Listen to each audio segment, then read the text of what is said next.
حضرت خواجہ کریم نواز رحمتہ تعالیٰ کا واقعہ ہے کہ ادھر ان کے یعنی کہ ارد گرد کہیں رہتے تھے، تو وہ ایک خاتون تھی، اس کا شوہر تھا، میاں بیوی تھے، تو اب ان کے بچیاں جوان ہو گئی، ٹھیک ہے نا، بچیاں جوان ہوئی تو اب کہا کہ بھی ہم ان کے بھی شادی کے معنی تو اس کے لیے ہمارے پاس پیسے نہیں ہے، تو ہم کیا کریں؟ تو پھر خاتون نے اپنے شوہر کو بولا کہ میں نے سنا ہے کہ جہاں بزرگ رہتے ہیں ان کی بارگاہ میں کوئی حاضر ہوتا ہے تو وہ خالی نہیں موڑتے ان کو۔ خواجہ کریم نواز رحمۃ اللہ تعالیٰ کی بارگاہ میں حاضر ہوا اور کہا کہ اس طرح میری بچیاں جوان ہو گئی ہیں تو ہمارے پاس اسباب نہیں ہیں ان کے شادی کے، تو آپ کچھ دعا فرما دیں، کچھ کر دیں۔ تو انہوں نے کہا کہ بھی آپ ادھر سے نا ایک درخت پودا ایک اکھاڑ کے لے کے آئیں، ٹھیک ہے نا۔ وہ گئے تو کہنا کہ پودے کے ساتھ جو مٹی ہوگی نا تو وہ ساتھ ہی لے آنا آپ نے۔ تو یہ بڑا مشہور واقعہ ہے، تو میں بس وہ میرے ذہن میں آیا تو میں آپ کو سنا دوں۔ تو اب یہ وہ بندہ گیا، پودا اکھاڑ کے اس کے ساتھ جو مٹی آپ کی بارگاہ میں جب حاضر ہوا، آپ نے سورہ اخلاص پڑھ کے اس کے اوپر دم کیا، دم کر کے اس کو بولا اب اس کو کپڑے میں باندھ لو، باندھ کے تو لے جاؤ اس کو۔ تو اس نے کپڑے میں باندھ کے تو وہ رستے میں کچھ بڑبڑاتا بھی گیا کہ یہ کیا مجھے درخت پودا دے دیا، اس کے اوپر پڑھ کے دے دیا جو میں یہ انہوں نے کر دیا۔ خیر وہ بولتا بڑا تھا، گھر پہ گیا جا کے، اب اس نے جاتے انہوں نے پودا اٹھا کے نا اس طرح جب پھینکا، ٹھیک ہے نا، تو کپڑا جب ہٹا تو اب وہ جتنی پودے کے ساتھ مٹی لگی ہوئی تھی سارے سونا ہوئی، سارے سونا تھی۔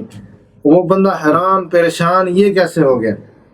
خیر اس نے کہا کہ بھی اپنی بیوی کو بولا کہ بھی یہاں سے پودا اٹھا کے لے کے آؤ اکھاڑ کے۔ پھر وہ جب اس کو کھولا تو مٹی، تو وہ پھر بارگاہ میں دوبارہ حاضر ہو گئے، حضرت کی بارگاہ میں جب حاضر ہوئے کہا کہ آپ نے کوئی بیچ میں سے رکھ لیا بات، پودے کے اوپر پڑھ کے میں نے دم کیا لیکن وہ ویسے کا ویسا ہی ہے، مٹی کی مٹی ہے، آپ نے پڑھ کے دم کیا تو آپ نے کچھ نہ کچھ بیچ میں سے رکھ لیا، میرے سامنے تو آپ نے یہی پڑھ کے دم کیا تھا، آپ نے جو میں نے بھی پڑھ کے دم کیا۔ تو انہوں نے بڑا پیارا جملہ کہا کہ آپ کریم نواز کی زبان کہاں سے لے کے آؤ گے؟ کی رضا اور اللہ کی رضا ایک ہی ہوگی۔ جب وہ کچھ کام کرتے، کچھ بھی بولتے، اپنی زبان سے بولتے تھے، ادا کر دیتے تھے، نکل جاتا تھا زبان سے کہ بھئی یہ ایسے ہو جائے تو وہ ویسے ہی ہو جاتا تھا۔ تو ہم نے بزرگوں کے بتائے ہوئے رستے پہ چلنا ہے۔ جو لوگ عملیات پہ چلتے ہیں تو پھر وہ عملیات پہ بھی چلتے ہیں، اجازت بھی نہیں لیتے، ایسے ہی چلتے ہیں۔ تو اب یہ پورے معاملات تھے نا، آپ نے دیکھ لیے۔ تو اب اس میں یہ تھا کہ انہوں نے کوئی عمل نہیں کیا، ٹھیک ہے نا، کوئی عمل نہیں کیا، کوئی چلہ نہیں کیا۔ اب انہوں نے کوئی جن کے لیے، کوئی بھوت کے لیے، کوئی پری کے لیے کوئی بھی عمل نہیں کیا، کوئی سونا بنانے والا عمل نہیں کیا، ٹھیک ہے نا، اور کوئی ایسے پیسے بنانے والا عمل نہیں کیا، پھونک مارو پیسے ہو جائیں، مٹی کو پھونک مارو سونا بن جائے، ٹھیک ہے نا، ایسا عمل انہوں نے کوئی بھی نہیں کیا۔ انہوں نے ایک ہی عمل کیا کہ رب کو راضی کیا، اللہ کو راضی کیا۔ الحمدللہ اللہ تعالیٰ نے ہر چیز سے نواز دیا ان کو، ٹھیک ہے نا، ان کی زبان سیف ہوگی، وہ زبان سے جو بھی ادا کر دیتے ہیں وہ الحمدللہ پورا ہو جاتا ہے، ٹھیک ہے نا۔ تو عملیات جو ہے وہ بزرگ نہیں کرتے تھے، بزرگ صرف اور صرف اللہ کا ذکر کرتے تھے، اللہ کی اطاعت کرتے تھے، اور اللہ کو راضی کرنے کے لیے 40 سال انہوں نے پڑھائیاں کی ہیں، ذکر و اذکار کیا ہے، ٹھیک ہے نا، تنہائی میں بیٹھے ہوئے ہیں، پردہ کیا ہوا ہے، دنیا سے کٹے ہوئے ہیں، جنگل میں بیٹھے ہوئے ہیں، کہیں بیٹھے ہوئے پڑھ رہے ہیں۔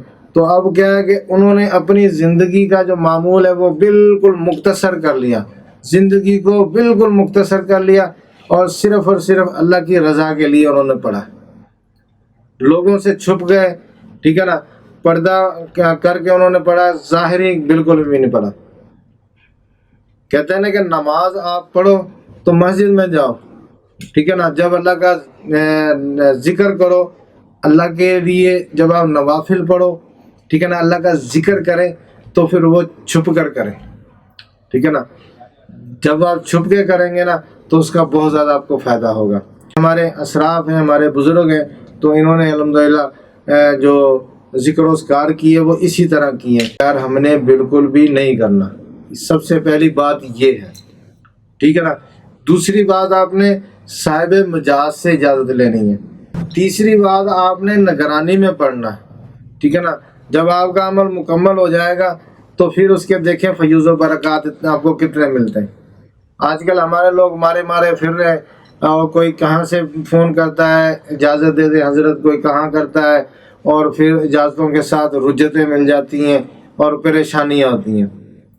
اس میں زیادہ ہمارا اپنا خطا ہے۔ ہم اس چیز کو آسان سمجھ بیٹھیں، یہ سمجھ بیٹھیں کہ یہ بالکل حلوہ ہے، کچھ بھی محنت نہیں کرنی، کچھ بھی نہیں کرنی، حضرت سے اجازت لے لو، اور حضرت ایک اجازت کے ساتھ ایک جن بھی دے دیں گے، اور ہم جو بولیں گے وہ کرتا جائے گا۔ اللہ اللہ خیر صلی اللہ، ہم جو اس کو بولیں گے بھائی یہ کر دو، وہ کر دو، یہ ہمارا کام کر دو، اس کو الٹا کر دو، اس کو سیدھا کر دو، سارے معاملات ہو جائیں گے۔ یا ایک چلا کر لو، اس میں وہ چیزیں حاضر ہو جائیں گی، اور ہم پھر کیا کریں گے، تو اس سے کام لیتے رہیں گے ساری عمر۔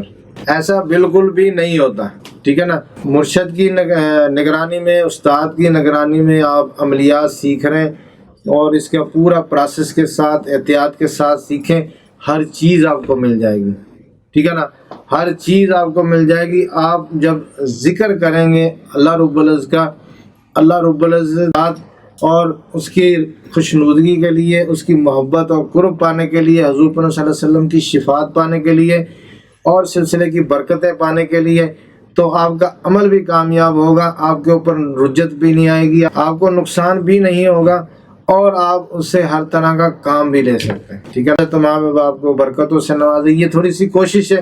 میں نے پہلے بھی ویڈیو کافی اپلوڈ اسی لیے کی ہے کہ ہمارے لوگ جو ہے نا ان کو پتہ نہیں ہے، اور وہ مارے پھرتے ہیں، اور پھر جوتوں کا شکار ہوتے ہیں، نقصان ہو جاتا ہے، پھر ان کا ذہن متزلزل ہو جاتا ہے۔ یہ چھوٹی سی کوشش ہے، اللہ تعالیٰ قبول عطا فرمائے، اور اللہ تعالیٰ ہمیں ہدایت عطا فرمائے کہ ہم اپنے بزرگوں کے سائے کے تلے بیٹھ کے یہ سارے معاملات کریں، نہ کہ ہم خود سے روحانیت کو جنریٹ کریں، خود سے ہم ایک جو ہے نا وہ کہیں کہ ہم خود ہی سارے کچھ ہیں، بس اجازتیں ہیں، اور یہ سارے معاملات کچھ بھی نہیں ہیں، ٹھیک ہے نا۔